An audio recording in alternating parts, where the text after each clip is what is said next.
হোয়াটসঅ্যাপের মাথায় এবার বসতে চলেছেন একজন ভারতীয়। হ্যাঁ, ঠিকই শুনলেন, বিশ্বের অন্যতম জনপ্রিয় মেসেজিং অ্যাপ্লিকেশন হোয়াটসঅ্যাপের দায়িত্ব এবার পেতে চলেছেন একজন ভারতীয় বিজনেসম্যান। ভদ্রলোকের নাম কুনাল শাহ। আপনারা কুনাল শাহকে ডিরেক্টলি না চিনলেও আপনারা তার বানানো অ্যাপের ব্যাপারে অবশ্যই শুনে থাকবেন। তিনি ভারতের জনপ্রিয় ফিনটেক প্ল্যাটফর্ম ক্রেডের প্রতিষ্ঠাতা এবং মালিক। কিছুদিন আগে ক্রেড এবং মেটার মধ্যে একটা বিজনেস ডিল সাইন হয় এবং সেই ডিলের পরেই জানা যায় হোয়াটসঅ্যাপের গ্লোবাল সিইওর দায়িত্ব এবার থেকে সামলাবেন কুনাল শাহ। তবে জানলে অবাক হবেন, কুনালের এই জার্নিটা মোটেও খুব একটা সহজ ছিল না। বাবার ব্যবসা ভেস্তে গিয়ে একটা সময় তার পরিবার দেউলিয়া হয়ে গিয়েছিল। এমবিএ পড়ার জন্য ভর্তি হয়েছিলেন, কিন্তু সেটা ছেড়ে দিয়ে বাধ্য হয়েছিলেন ডেলিভারি বয়ের কাজ করতে। অভাবের তাড়নায় রাস্তায় স্টল দিয়ে বিক্রি করেছেন মেহেন্দির কোনও। আর আজ সেই ছেলেটাই বিশ্বের অন্যতম বড় টেকনোলজি কোম্পানির সিইও।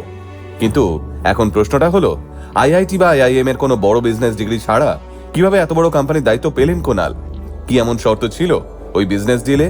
চলুন তাহলে আজকের ভিডিওতে আলোচনা করা যাক কুনাল শাহের উত্থান এবং মেটার এই মেগা ডিলের ব্যাপারেই বিস্তারিত। কুনাল শাহের জন্ম মুম্বাইয়ে। ছোটবেলায় তার বাবার একটা বেশ ভালো ব্যবসা ছিল, কিন্তু হঠাৎ করেই সেই ব্যবসা দেউলিয়া হয়ে যাওয়ার পর প্রবল বিপদে পড়ে গেল কুনালের গোটা পরিবার। সংসারের হাল ধরতে সেই অল্প বয়স থেকে বিভিন্ন ছোটখাটো কাজ করতে শুরু করলেন তিনি।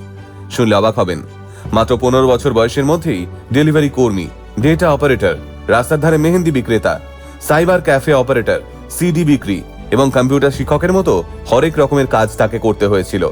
সাফল্যের শিখরে পৌঁছলেও অন্যান্য ভারতীয় স্টার্টআপ প্রতিষ্ঠাতাদের মতো কুনালের নামের পাশে কিন্তু আইআইটি বা আইআইএম এর মতো কোনো গ্ল্যামারাস ডিগ্রি নেই, এমনকি নেই ন্যূনতম কোনো কারিগরি বা টেকনিক্যাল শিক্ষাও। তিনি উইলসন কলেজ থেকে ফিলোসফি নিয়ে নিজের গ্র্যাজুয়েশন কমপ্লিট করেছিলেন। কলেজ শেষ করার পর ব্যবসার পড়াশোনা করার জন্য কুনাল মুম্বাইয়ের নার্সি Manji institute of management স্টাডিজে MBA তে ভর্তি হয়েছিলেন ঠিকই, কিন্তু ডিগ্রি শেষ করার আগেই 2004 সালে তিনি পড়াশোনা ছেড়ে দেন। তবে এমবিএ ছেড়ে দিলেও ব্যবসাটা প্রথম থেকেই তার রক্তের মধ্যে ছিল। 2010 সালে সন্দীপ ট্যান্ডনের সঙ্গে মিলে তিনি একটা কোম্পানি শুরু করেন, যার নাম দেন ফ্রিচার্জ। এটা এমন একটা প্ল্যাটফর্ম ছিল যা মোবাইল রিচার্জের বিনিময়ে গ্রাহকদের বিভিন্ন নামি দামি ব্র্যান্ডের কুপন বা ভাউচার দিত। কুনালের এই ইউনিক বিজনেস আইডিয়াটাই সেই সময় ভারতের বাজারে রীতিমতো আলোড়ন সৃষ্টি করে। দেখতে দেখতে 2015 সালের মধ্যে ফ্রিচার্জ ভারতের অন্যতম মোবাইল রিচার্জ প্ল্যাটফর্মে পরিণত হয়। আর ঠিক ওই বছরই ই কমার্স জায়ান্ট স্ন্যাপডিল প্রায় $40 কোটি বিপুল অর্থের বিনিময়ে কোম্পানিটিকে কিনে নেয়। জীবনের এই প্রথম মেগা সাফল্যের পর কুনাল বেশ কিছুদিন ব্যবসার জগৎ থেকে দূরে সরে গিয়ে মার্কেট রিসার্চ শুরু করেন।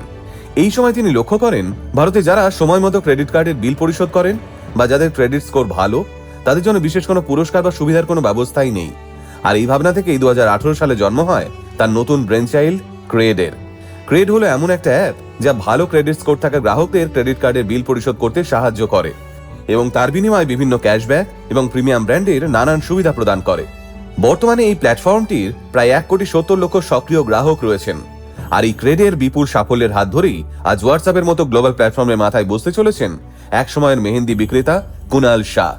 কিন্তু এসব না হয় হলো, কিন্তু এখন প্রশ্নটা হলো, হঠাৎ কেন ক্রেডের মতো বড় একটা প্ল্যাটফর্ম ছেড়ে হোয়াটসঅ্যাপের সিইও হওয়ার জন্য রাজি হলেন কুনাল?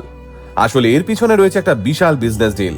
কিছুদিন আগে কুনাল এবং মেটার মধ্যে একটা বড় বিজনেস ডিল সাইন হয়, যেখানে ডিসাইড করা হয় মেটা কুনাল শাহের ক্রেড প্ল্যাটফর্মে $90 কোটি একটা বিপুল বিনিয়োগ করবে, আর তার পরিবর্তে হোয়াটসঅ্যাপের দায়িত্ব সামলাবেন কুনাল শাহ। একদিকে মেটার হাতে থাকবে ক্রেডের 20% মার্কেট শেয়ার, অন্যদিকে কুনালের হাতে থাকবে হোয়াটসঅ্যাপের সমস্ত কন্ট্রোল। বর্তমানে সারা বিশ্বে হোয়াটসঅ্যাপের 300 কোটিরও বেশি ব্যবহারকারী রয়েছেন, যার মধ্যে শুধু ভারতেই রয়েছেন 50 কোটিরও বেশি মানুষ। বিশেষজ্ঞদের মতে মেটা টার্গেট আগামী দিনে হোয়াটসঅ্যাপকে আরো বড় বিজনেস প্ল্যাটফর্ম হিসেবে প্রতিষ্ঠা করা। তবে কারণ যাই হোক না কেন, টেকনোলজি জগতের বিশিষ্ট ব্যক্তিরা মনে করছেন একজন ভারতীয় বিজনেসম্যানের হাতে বিশ্বের এত বড় একটা প্ল্যাটফর্মের দায়িত্ব আসাটা ভারতীয়দের জন্য একটা বিশাল গর্বের বিষয়। আগামী দিনে কুনাল শাহের হাত ধরে টেকনোলজি এবং ফাইন্যান্সের দুনিয়ায় হোয়াটসঅ্যাপ ঠিক কতটা বদলাবে, এখন সেটাই দেখার অপেক্ষায় গোটা বিশ্ব। কুনাল শাহের এই অজানা গল্পটা জেনে আপনাদের কেমন লাগলো কমেন্ট করে জানাতে ভুলবেন না কিন্তু।